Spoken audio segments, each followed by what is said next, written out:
മഴ മാറി വെയിൽ മാറി മഴയിലേക്ക് എത്തുന്നു. ഇനിയുള്ള ദിവസങ്ങളിൽ കാലവർഷം കാത്തിരിക്കുകയാണ്. നിശ്ചയിച്ച സമയത്ത് തന്നെ കാലവർഷം എത്തുമെന്നുള്ള സൂചന കാലാവസ്ഥാ വിദഗ്ധർ അടക്കം പങ്കുവച്ചിരിക്കുന്നു. എങ്ങനെയാണ് താങ്കൾ ഇതിനെ നോക്കിക്കാണുന്നത്? നിലവിൽ മഴ എത്തരത്തിലായിരിക്കും കേരളത്തിൽ ആഞ്ഞടിക്കാൻ പോകുന്നത്? നിലവിൽ നമ്മുടെ വേനൽ മഴ ഇപ്പോൾ നല്ല സ്വിങ്ങിലേക്ക് വന്നുകൊണ്ടിരിക്കുകയാണ്. അതുകൊണ്ട് തന്നെ നമുക്ക് ഈ പറയുന്ന ചൂടിന്റെ കാഠിന്യത്തിൽ കുറച്ച് കുറവ് വന്നിട്ടുണ്ട്. നമുക്ക് ഒരു ന്യൂനമർദ്ദ സാധ്യത അറബിക്കടൽ ബേ ഓഫ് ബംഗാളിലുണ്ട്. അതിന്റെ ഭാഗമായിട്ട് നമുക്ക് അടുത്ത 2-3 ദിവസങ്ങൾ കൂടി മഴ ലഭിക്കാനാണ് സാധ്യത കാണുന്നത്. ഇപ്പോൾ നമ്മുടെ അന്തരീക്ഷം മേഘാവൃതമാണ്. പക്ഷെ ഒരു ന്യൂനമർദ്ദ പാത്തി ഉള്ളത് കൊണ്ടാണ്, അതിന്റെ ഭാഗമായിട്ടാണ് ഈ ക്ലൗഡ് ഓർഗനൈസേഷൻ ഉണ്ടായിട്ടുള്ളത്. അതുകൊണ്ട് ഇപ്പോൾ നിലവിൽ കേരളത്തിൽ എവിടെയും നൗകാസ്റ്റില് മഴ മുന്നറിയിപ്പില്ല. പക്ഷെ ഇന്ന് വൈകുന്നേരത്തോട് കൂടിയിട്ട് മിക്കവാറും പല സ്ഥലങ്ങളിലും വ്യാപകമായി മഴ കിട്ടാനുള്ള സാധ്യതയുണ്ട്. നിലവിൽ ഈ മഴ പെയ്യുമ്പോഴും പകൽ സമയത്ത് ഭയങ്കരമായ ചൂടാണ് അനുഭവപ്പെടുന്നത്. താപനിലയിലെ വർധനം അത് ജനങ്ങളെ വലിയ തോതിൽ അസ്വസ്ഥപ്പെടുത്തുന്നുണ്ട്. അപ്പോൾ ഈ മഴയുടെ ആ ഒരു ഗുണം നമുക്ക് അത് ലഭ്യമാകുന്നില്ലല്ലോ. വൈകുന്നേരങ്ങളിൽ മാത്രം മഴ ഒതുങ്ങുമ്പോൾ പകൽ സമയത്ത് അസഹനീയമായ ചൂട് കൂടിയല്ലേ അനുഭവവേദ്യമാകുന്നത്? പകൽ സമയത്ത് സാധാരണഗതിയിൽ നമുക്ക് മേഘരഹിതമായിട്ടുള്ള പകലാണെങ്കിൽ സൂര്യപ്രകാശം ധാരാളം വരികയും അത് നമുക്ക് ചൂടുണ്ടാക്കുകയും ചെയ്യും. അത് മാത്രമല്ല, തലേ ദിവസത്തെ മഴയുടെ ഭാഗമായിട്ട് അന്തരീക്ഷത്തിലെ ഈർപ്പം വർദ്ധിക്കും. അങ്ങനെ ഹ്യൂമിഡിറ്റി കൂടുതലാവുമ്പോൾ തീർച്ചയായിട്ടും അത് നമുക്ക് അസ്വസ്ഥതയുണ്ടാക്കും. ശരിക്കും താപനിലയല്ല അവിടെ വില്ലനായിട്ട് പ്രവർത്തിക്കുന്നത്, അന്തരീക്ഷത്തിലുള്ള ഈർപ്പത്തിന്റെ ഹ്യൂമിഡിറ്റിയുടെ അളവാണ്.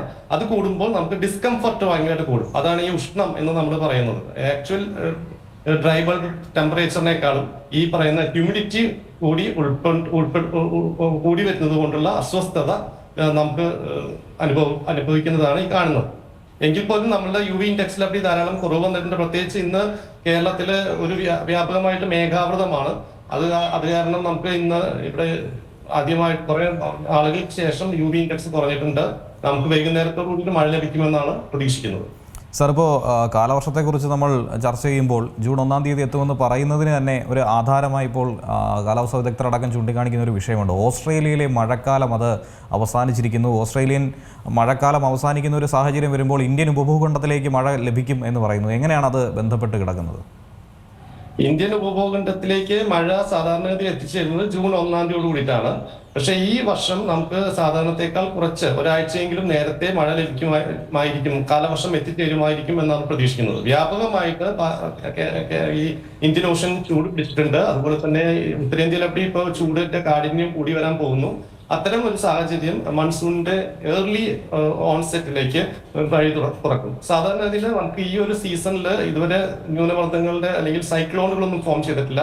അതുകൊണ്ട് തന്നെ ഈ മാസം അവസാനത്തോടു കൂടിയിട്ട് സാധാരണ കുറച്ച് വർഷങ്ങളായിട്ട് ഇപ്പൊ കണ്ടുവരുന്നത് പോലെ ഓൺസെറ്റിനോടനുബന്ധിച്ച് ഒരു സൈക്ലോൺ രൂപപ്പെടാനുള്ള സാധ്യതയുണ്ട്. അപ്പൊ അതെല്ലാം ചില സമയങ്ങളിൽ ഓൺസെറ്റിനെ ഫേവറബിൾ ആയിട്ട് സഹായിക്കും. അത് ഏർലി ഓൺസെറ്റ് ചിലപ്പോൾ നേരത്തെ കാലവർഷം എത്തിച്ചേരാനുള്ള സാധ്യത അത് ഉണ്ടാക്കുന്നുണ്ട്. അതുതന്നെയാണല്ലേ നമ്മളിപ്പോൾ മറ്റ് ഭൂഖണ്ഡങ്ങളിൽ, പ്രത്യേകിച്ച് ഈ പരാമർശിച്ച ഓസ്ട്രേലിയ പോലുള്ള ഇടങ്ങളിലെ വരണ്ട കാലാവസ്ഥ, അവിടെ ഉണ്ടാകുന്ന ഉഷ്ണക്കാറ്റ്, അത് പ്രത്യേകിച്ചും ദക്ഷിണേഷ്യൻ മേഖലയ്ക്ക്, ഇന്ത്യൻ മേഖലയ്ക്കൊക്കെ തന്നെ, പ്രത്യേകിച്ച് എടുത്തു പറയേണ്ട നമ്മുടെ തെക്കൻ സംസ്ഥാനങ്ങൾക്കൊക്കെ ഗുണഫലമായി മാറുമെന്ന് പറയുന്നു. അത് ഏത് രീതിയിലാണ് ഗുണമാകുന്നത്? എങ്ങനെയാണ് അവിടുത്തെ വരണ്ട കാലാവസ്ഥ ഇന്ത്യക്ക് ഉപയോഗപ്പെടുത്തുന്നത്? നമുക്ക് ഈ എല്ലാ സമുദ്ര പ്രദേശങ്ങളിലും ഈ കൺട്രി ബൗണ്ടറീസ് ഇല്ലല്ലോ, നമുക്ക് അറ്റ്മോസ്ഫിയറിന് ബൗണ്ടറീസ് ഇല്ല. അതുകൊണ്ട് മറ്റു സ്ഥലങ്ങളിലെ കാലാവസ്ഥ, അവിടുത്തെ നിലവിലെ അന്തരീക്ഷ സ്ഥിതി മറ്റ് വിദൂര പ്രദേശങ്ങളിലെ കാലാവസ്ഥയെയും അന്തരീക്ഷ സ്ഥിതിയെയും സ്വാധീനിക്കും. അതിനെ ടെലി കണക്ഷൻ എന്ന് നമ്മൾ പറയും. അപ്പൊ നമുക്ക് ഓസ്ട്രേലിയ ഭാഗം, അവിടെ ഒരു ഡീപ്പ് കൺവെക്റ്റീവ് ഏരിയ ഫോം ചെയ്യുമ്പോഴാണ് അവിടെ മഴ ലഭിക്കുന്നത്.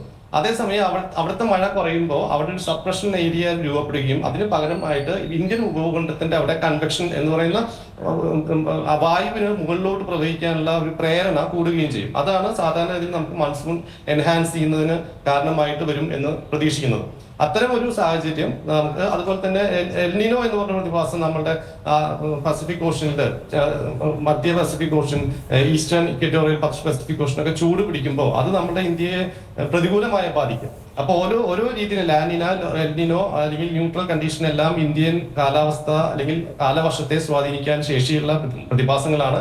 അതുപോലെ തന്നെ മറ്റ് സ്ഥലങ്ങളിലെ നിജസ്ഥിതി, കാലാവസ്ഥയിലുള്ള നിലവിലുള്ള സ്ഥിതി അത് മറ്റ് വിദൂര പ്രദേശങ്ങളിലെ അപ്പൊ ഇന്ത്യൻ ഭാഗത്തുണ്ടാവുന്ന മഴയുടെ കൂടുതലും ആധിക്യവും അല്ലെങ്കിൽ കുറവും ഒക്കെ മറ്റ് പ്രദേശങ്ങളിലെ കാലാവസ്ഥയെയും സ്വാധീനിക്കും. അതൊരു ഇന്റർ കണക്റ്റഡ് ആണ്. അത് അത്തരം ഒരു ടെലി കണക്ഷൻ എന്ന് പറയുന്ന പ്രതിഭാസം നമുക്കുണ്ട്. അപ്പൊ നമ്മൾ സാധാരണഗതിയിൽ ഇപ്പോൾ എൽനിനോ കണ്ടീഷനിലേക്ക് പോകാൻ സാധ്യതയുണ്ട് എന്ന് പറയുമ്പോൾ ഇന്ത്യയിൽ മൊത്തം മഴ കുറയും എന്നാണ് കാലവർഷത്തോടനുബന്ധിച്ചുള്ള മഴ. ജൂൺ, ജൂലൈ, ഓഗസ്റ്റ്, സെപ്റ്റംബർ മാസങ്ങളിലുള്ള മഴ കുറയുമെന്നാണ് പ്രതീക്ഷിക്കുന്നത്. പക്ഷെ എങ്കിൽ പോലും അത് എങ്ങനെ കേരളത്തിലെ മഴയെ സ്വാധീനിക്കും, മഴ കൂടുമോ കുറയുമോ എന്നൊന്നും കൃത്യമായിട്ട് പ്രവചനം ഇപ്പോൾ സാധ്യമല്ല. അത് നമുക്ക് കണ്ടറിഞ്ഞേ പറ്റൂ.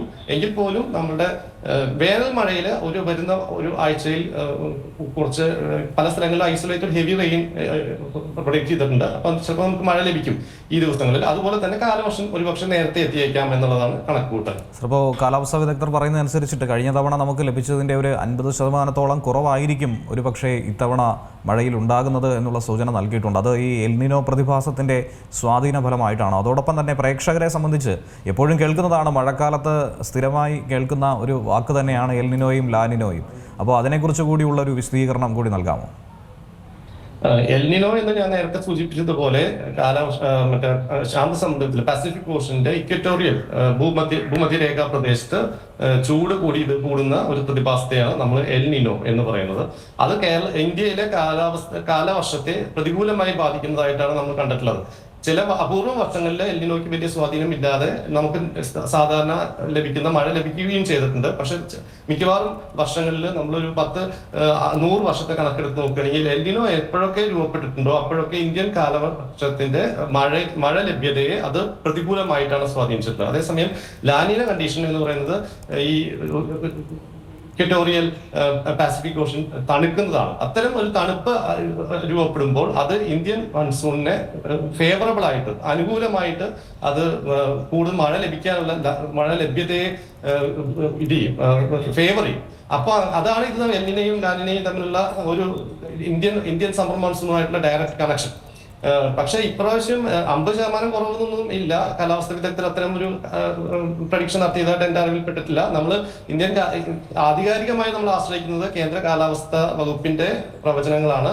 നിലവിലുള്ള പ്രവചനം പ്രകാരം ഒരു 6-7% ചിലപ്പോൾ ഓൾ ഇന്ത്യ റെയിൻഫോളിൽ കുറവ് വരുമെന്നാണ് എൽനിനോ രൂപപ്പെടുകയാണെങ്കിൽ. അതിന്റെ ഒരു അപ്ഡേറ്റഡ് ആയിട്ടുള്ള ഒരു പ്രഡിക്ഷനും ഓൺസെറ്റ് ഡേറ്റ് പ്രഡിക്ഷനും ഇപ്പൊ വരാൻ പോകുന്നേ ഉള്ളൂ. IMDയുടെ ആ മുന്നറിയിപ്പ് കൂടി വരുമ്പോഴാണ്, ആ പ്രവചനം കൂടി വരുമ്പോഴാണ് കൃത്യമായിട്ട് രൂപം കിട്ടുകയുള്ളൂ. പക്ഷെ നിലവിൽ നമുക്ക് വലിയ ആശങ്കപ്പെടേണ്ട സാഹചര്യമില്ല. പൊതുവെ നേരത്തെ കാലവർഷം എത്തുക എന്ന് പറയുന്നത് നമുക്ക് കൂടുതൽ മഴ ദിനങ്ങൾ സമ്മാനിക്കാൻ സാധ്യതയുണ്ട്. പ്രത്യേകിച്ച് കേരളത്തിലായിരിക്കും അതിന്റെ ഗുണം കിട്ടുക. അപ്പൊ കേരളത്തിലെ മഴ ഒരുപാട് കുറഞ്ഞു പോകുന്നത് നമുക്ക് ഇപ്പൊ നിലവിൽ വിലയിരുത്തുന്നതിൽ അർത്ഥമില്ല. ഏറ്റവും പുതിയ വാർത്തകളും വിശേഷങ്ങളും വിരൽ തുമ്പിലറിയാൻ സീ മലയാളം ന്യൂസ് എല്ലാ ഡിജിറ്റൽ പ്ലാറ്റ്ഫോമുകളിലും ലഭ്യം.